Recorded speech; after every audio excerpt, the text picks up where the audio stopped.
Okay, so our GreenLinks gardening project is part of the Wellbeing service, and we have 2 gardening sessions a week at a community allotment space on Monksdale Road.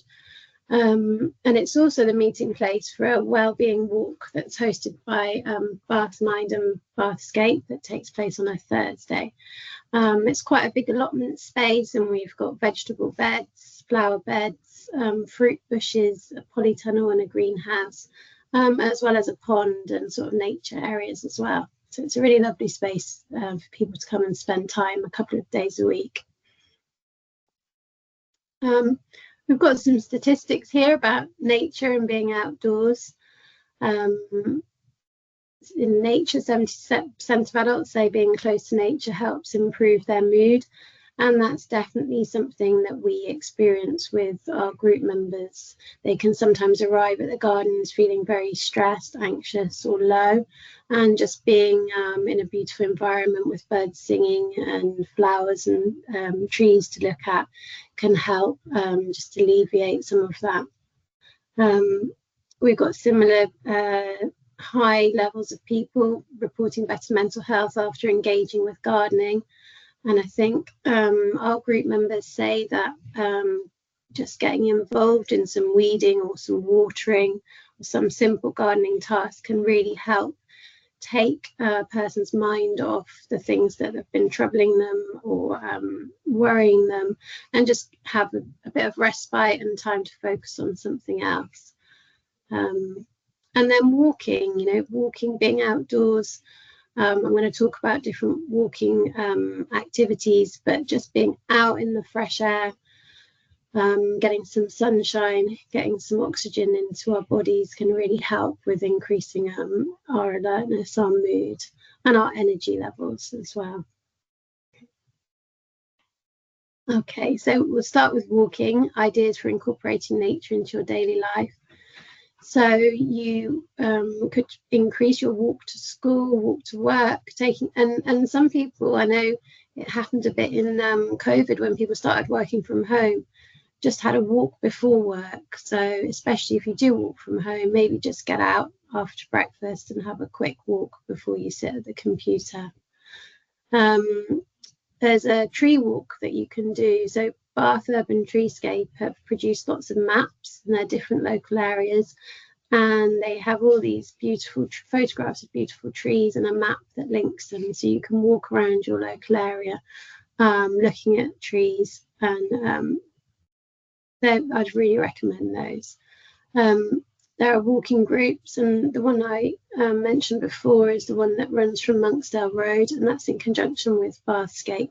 But Bathscape have lots of other walking groups as well, and there are links to that information on the slides. Other ideas for incorporating nature involving exercise. So there's a thing called the Good Gym, where they go out and do good work. So they might go out and do a litter pick and a bit of a run, or go and help with somebody's garden and do a bit of a run as well. So that's a good one. A couch to 5K you can definitely do to incorporate nature. You can run in your local area, but you could go up to a park and do it there. Get in as much of a beautiful setting as possible, and just start gently and build up gradually. The park runs are free, and those are really lovely.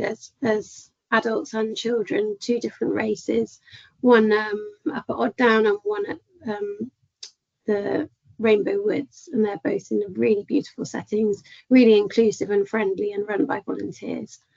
And then there's this organisation called the Active Way that do support and help people get it back into cycling and walking. So that's something to look at. Obviously, we've got GreenLinks, our gardening group, but there are others in the local area.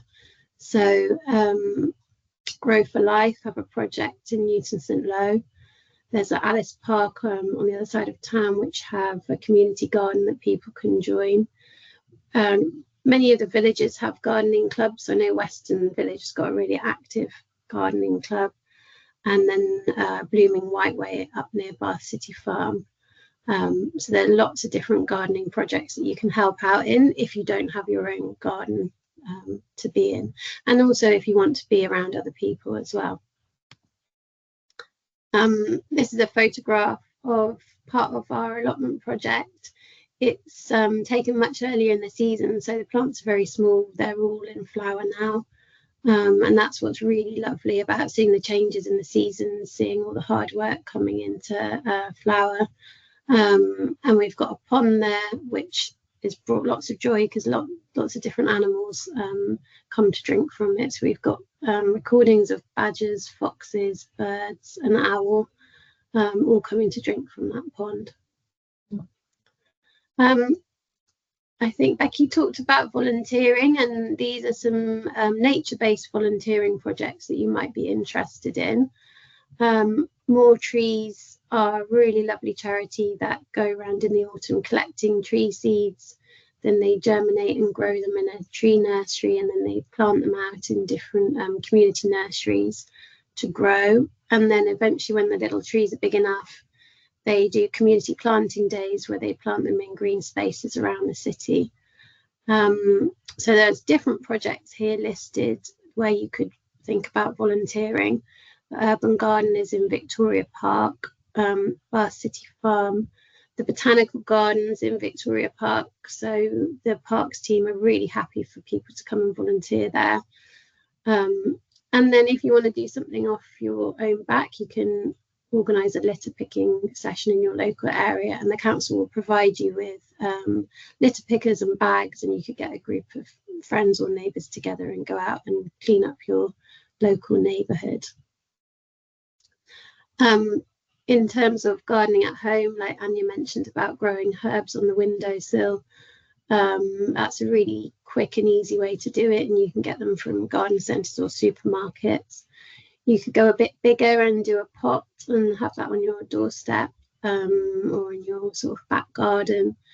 And you could think about planting fruit bushes. So many of the fruits like raspberries and blackcurrants are really expensive, strawberries, but actually you can grow them quite cheaply, and they provide a nice addition to your garden as well. And we always recommend, like, grow if you've got a space for a vegetable patch, to grow crops that are really expensive to buy but are actually quite quick and easy to grow. So rocket and spinach, like bagged rocket and bagged spinach are really expensive, but actually you can grow them quite quickly and cheaply. The same with the herbs like basil, coriander and parsley. And then think about flowers as well, because having some free flowers to brighten up your kitchen can really make a difference to your mood and your self-esteem. This is a picture of our polytunnel. So we're really lucky to have a polytunnel. We can grow salads pretty much throughout the year. So this picture was taken around about February, I think, and we had a good crop of lettuce going, and we're on our second crop now, going into our third crop. So you can produce quite a lot even if you had a small greenhouse or those plastic kind of polytunnels that you can put in the garden. Okay, so I hope this has given you some ideas how to include more nature in your life without it costing too much. And yeah, just go out and get into nature as often as you can.